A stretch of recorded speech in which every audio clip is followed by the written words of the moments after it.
Good evening student.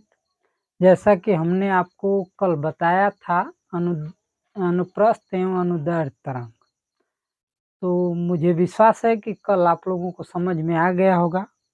और आपका आज स्वागत है ज्योति मैजियस एजुकेशन सेंटर में। और आज हम बताएंगे कि अनुप्रस्थ और अनुदैर्ध्य तरंग में क्या अंतर होता है। तो आपको बता दें कि अनुप्रस्थ तरंग, इसका पहला जो होता है यह इसके कण जो है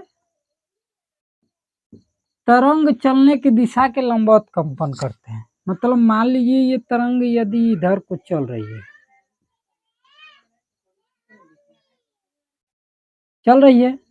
तो अब ये देख रहे हैं आप, अगर मान लीजिए ये रस्सी है तो इसमें बहुत सारे कणों से ये मिलके बनी होगी। तो अब इसके कण जो है या तो इस बीच वाले जगह से ऊपर जाएगा या फिर जो है क्या आ जाएगा, नीचे आ जाएगा। अगर यहाँ वाला है तो यहाँ तक जा सकता है और यहाँ वाला यहाँ तक जा सकता है। तो चलने के दिशा के लंबवत, यानी इसमें आप 90 डिग्री का अंश बना सकते हैं। कितने डिग्री का? 90 डिग्री का अंश बना सकते हैं। इससे ये साबित होता है कि अनुप्रस्थ तरंग के कण जो है तरंग चलने के दिशा के लंबवत कंपन करते हैं। इसका मतलब साफ हुआ कि यदि तरंग इधर को चल रही है ऐसे तो इसके कण ऊपर नीचे हो रहे हैं। तो इससे ये साफ साबित होता है कि ये लंबवत है। तरंग तो इधर को चल रही है लेकिन कण कहाँ जा रहे हैं, या तो ऊपर या तो फिर नीचे। तो ये लंबवत हो गया। देखिए ऐसे लंबवत हुआ कि नहीं। कण इधर, तरंग इधर को जा रही है लेकिन कण जो है ऊपर या तो फिर नीचे कर रहे हैं। तो इसका मतलब कि अनुप्रस्थ तरंग में इसके कण जो है तरंग चलने के दिशा के लंबवत कंपन करते हैं। अब आ जाइए अनुदैर्ध्य तरंग। इसमें तरंग चलने के दिशा में ही कंपन करते हैं। मान लीजिए आपने यहाँ से कुछ बोला, चलिए हम आपके लिए थोड़ा सा स्पीकर लगा देते हैं एक ठो। ये हो गया स्पीकर। आहा, क्या बात है, ये स्पीकर तो कमाल का है। तो अगर स्पीकर मान लीजिए जब बोलेगा तो उसमें जानते हैं कि एक यंत्र होता है जो आगे पीछे क्या करता है, धक्का देता है। वो कुछ नहीं करता, उसका यही काम होता है, हवा को धक्का देना। अब वो जैसे धक्का देगा यहाँ पे क्या उत्पन्न हो जाएगा, संपीड़न उत्पन्न हो जाएगा, यानी हवा दब जाएगी। और आप जानते हैं कोई भी वस्तु यदि दबा देंगे तो पुनः फैलने का प्रयास करती है। तो जब ये फैलेगी तो यहाँ संपीड़न उत्पन्न हो जाएगा, फिर विरल होगा तो यहाँ संपीड़न ऐसे ऐसे चलते चला जाएगा। लेकिन अब ये ध्यान दीजिए कि इसके कण क्या कर रहे हैं, पहले तो आपस में दब रहे हैं, फिर क्या कर रहे हैं, फिर जो है फैल रहे हैं, दब रहे हैं, फैल रहे हैं, दब रहे हैं, फैल रहे हैं।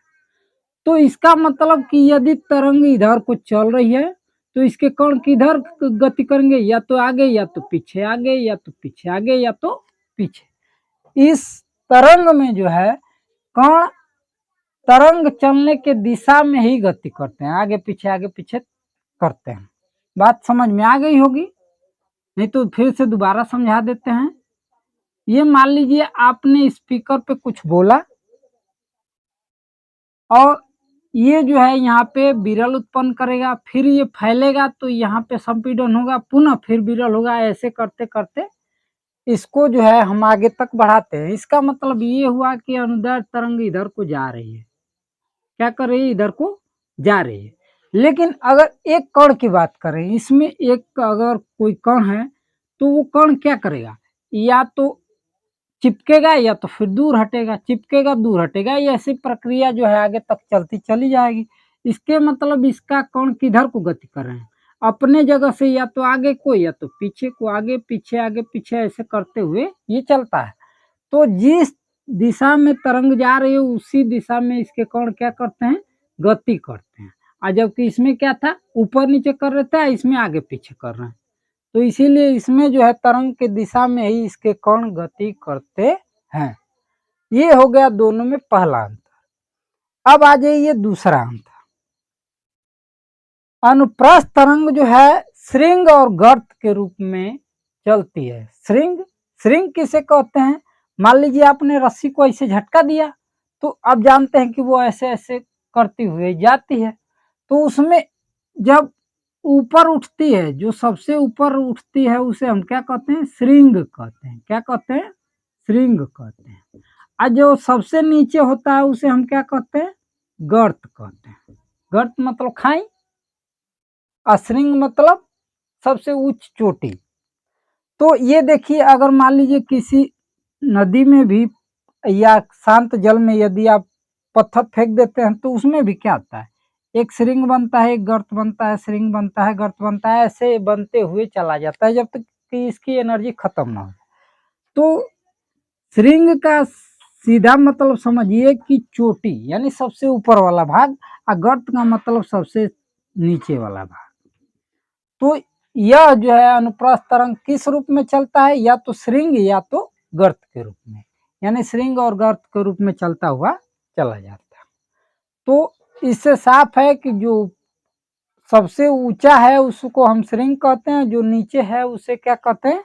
गर्त। अब देखिए, श्रृंग गर्त, श्रृंग गर्त, श्रृंग गर्त, श्रृंग गर्त, ऐसे करते हुए चला जाता है। इसीलिए हम इसको कहते हैं कि अनुप्रस्थ तरंगे श्रृंग और गर्त के रूप में आगे बढ़ती हैं। अब आ जाइए, अनुदैर्घ्य तरंग जो होती है ये संपीड़न और विरल के रूप में चलती है। संपीड़न मतलब या तो घना हो जाएगी या फिर दूर दूर हो जाएगी, इसे विरल कहते हैं। जो घना हो जाता है उसे हम जो है क्या कहते हैं? संपीड़न कहते हैं। जब दूर दूर हो जाता है तो उसे हम विरल कहते हैं।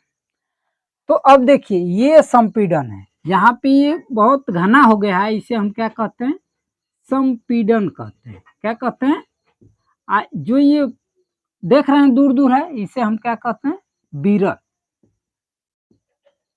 भोजपुरी में इसको विरल भी कहते हैं।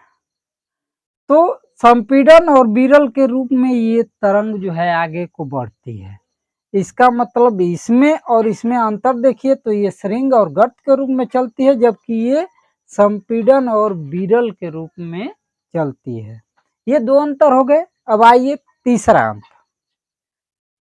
अनुप्रस्थ तरंग जो है ठोस और द्रव के ऊपरी तल पर चलती है। ठोस में तो चलेगी ही, मान लीजिए रस्सी है तो वो ठोस है, आप हिला दिए वो चल रही है।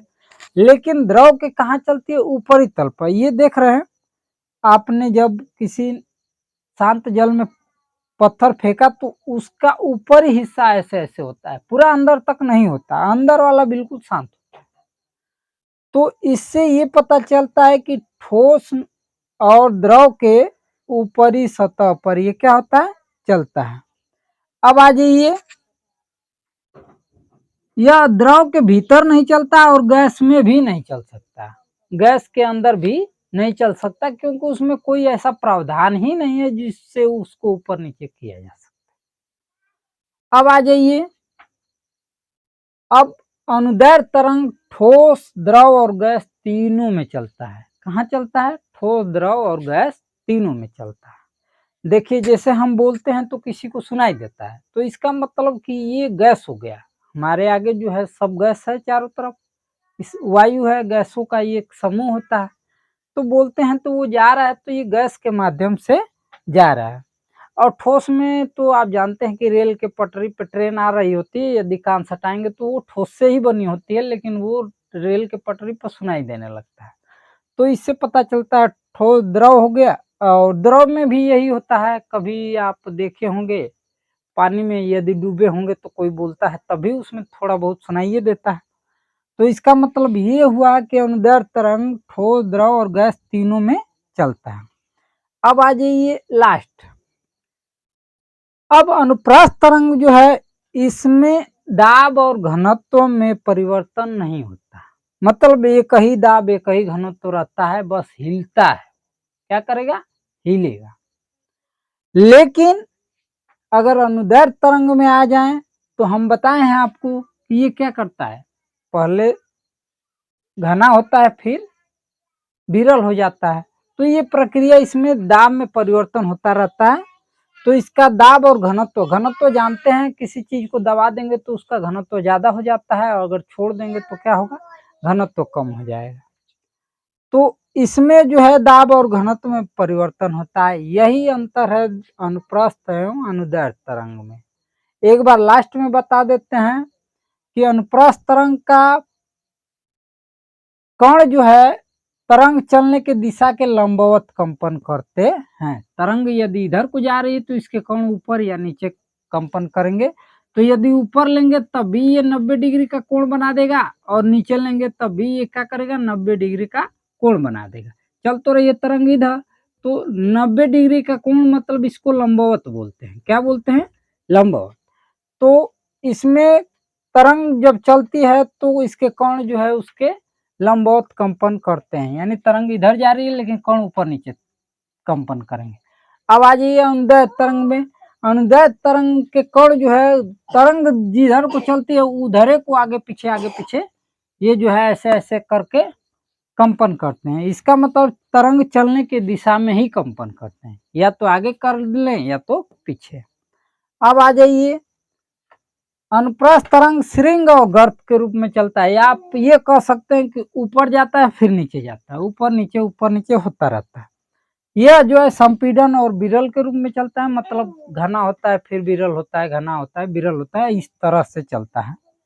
अब आ जाइए, अनुप्रस्थ तरंग जो है ठोस द्रव के ऊपरी सतह पर चलता है। ठोस यदि कोई रस्सी है तो उसको पूरा ठोस को ही हिला सकते हैं, ठोस और द्रव के ऊपरी सतह, यानी द्रव के ऊपरी सतह पर चलता है, ठोस में आप चला सकते हैं, कोई दिक्कत नहीं। अब द्रव के भीतर नहीं चल सकता, ये यहाँ आपको बताए हैं कि द्रव के ऊपरी सतह पर चल सकता है, लेकिन द्रव के भीतर ये नहीं चलता, ये सब स्थिर रहता है। ठीक, अब आ जाइए इसमें, यह ठोस द्रव गैस तीनों में चलता है। ठोस में चेक करना है तो रेल के पटरी पे यदि दूर रेल आ रही है, यदि कांच हटाएंगे तो वो लोहे से बना ठोस होता है, उसमें आपको समझ में आ जाएगा कि रेल आ रही है। द्रव, लेकिन ऐसा मत करिएगा, ऐसे आपके लिए खतरा हो सकता है, तो कोई दूसरी चीज चेक कर सकते हैं आप लोग। मतलब हम ये नहीं कहेंगे गलती से भी आप रेल के पटरियों पर जाएं, ऐसा करें, ये जो है आपके लिए भी खतरा है, और हम इसलिए बता रहे हैं कि भाई पढ़ाया गया है हम लोगों को। द्रव में आप ये पानी में डूब जाइए, कोई ढेला कहीं फेंकेगा तो वो तो आपके कानों तक ही जाएगा, तो वो पता चल जाएगा। गैस में तो आप देख ही रहे हैं, ये सामान्य रूप से हवाओं में बात कर रहे हैं आप। अब आ जाइए, इसमें दाब और घनत्व तो नहीं बदलता, न दाब बदलता है न घनत्व बदलता है, बस वो ऐसे ऐसे हिलता रहता है। इसमें दाब और घनत्व में परिवर्तन होता है। बता दिए कि जब दाब पड़ेगा तो वो घना हो जाएगा, जब दाब नहीं पड़ेगा तो वो विरल हो जाएगा, ऐसे ऐसे करता रहता है। तो उसका दाब और घनत्व भी बदलेगा। जानते हैं घना तब होगा जब उसका घनत्व ज्यादा होगा, और विरल तब होगा जब वो घनत्व कम हो जाएगा। यही जो है दोनों में अंतर है। मुझे विश्वास है कि आपको मतलब पूर्ण रूप से समझ में आया होगा। गुड नाइट, धन्यवाद, जय हिंद।